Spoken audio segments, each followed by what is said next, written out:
السلام علیکم ورحمۃ اللہ وبرکاتہ۔ امید کرتی ہوں کہ آپ سب ماشاءاللہ خیر و عافیت سے ہوں گے۔ اللہ سبحانہ تعالیٰ آپ سب کو خوش رکھے، خیر و آباد رکھے، تندرستی صحت عطا فرمائے۔ تو آج تعلیم الاسلام پر مبنی نماز کے پہلے رکن یعنی قیام کے بارے میں بات ہوگی۔ سوال ہے قیام سے کیا مراد ہے؟ جواب ہے قیام کھڑے ہونے کو کہتے ہیں، اور کھڑے ہونے سے ایسا سیدھا کھڑا ہونا مراد ہے کہ گھٹنوں تک ہاتھ نہ پہنچ سکے، بالکل سیدھے سلوٹ کھڑے ہو جائے۔ آگے سوال ہے قیام کس قدر اور کس نماز میں فرض ہے؟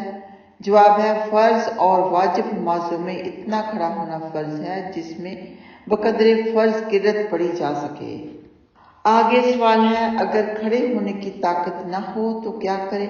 جواب ہے بیماری یا زخم یا دشمن کے خوف یا ایسے ہی کسی قوی عذر سے، یعنی مضبوط کوئی بہت ہی ٹھوس قسم کا عذر ہو تو کھڑا نہ ہونے ہو سکے تو بیٹھ کر فرض اور واجب نمازیں پڑھنا جائز ہے۔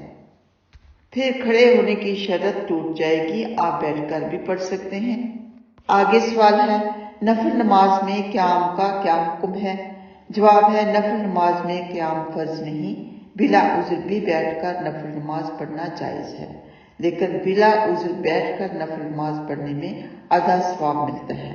اس میں اختلاف ہے کیونکہ ایک صحابی نے نبی پاک صلی اللہ علیہ وآلہ وسلم سے سوال کیا کہ یا رسول اللہ صلی اللہ علیہ وآلہ وسلم، میری فلاں جگہ پر درد ہے، اللہ سبحانہ تعالیٰ کمی پیشی معاف فرمائے کہ میں کھڑے ہو کر نماز نہیں پڑھ سکتا، تو کہ میں بیٹھ کر پڑھ سکتا ہوں؟ تو آپ صلی اللہ علیہ وآلہ وسلم نے فرمایا ہاں بیٹھ کر پڑھ سکتے ہو، لیکن آدھا ثواب ملے گا۔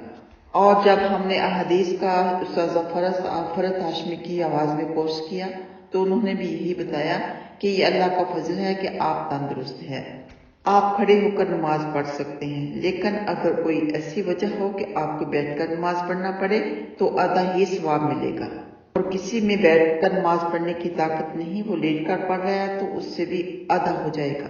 کسی میں اتنی بھی طاقت نہیں، وہ اشاروں سے پڑھ رہا ہے تو اس سے بھی آدھا ہو جائے گا۔ وَاللہ تعالیٰ عالم، اللہ سبحانہ تعالیٰ نیتوں کو جانتا ہے۔ اگر آپ کی نیت ہے کہ کاش میں کھڑے ہو کر پڑھ سکتی ہوتی تو بے شک نیت کے اوپر بھی بہت بڑا اجر ہے۔ انشاءاللہ تعالیٰ نیکسٹ ایپیسوڈ میں ہوگا نماز کے دوسرے رکن قرت کا بیان، اور یہ کافی لمبا ہوگا۔ تب تک کے لیے بنت حسن کو اجازت دیجیے، آپ اپنی دعا میں ہمیں یاد رکھیے۔ جزاکم اللہ خیرا۔ السلام علیکم ورحمۃ اللہ وبرکاتہ۔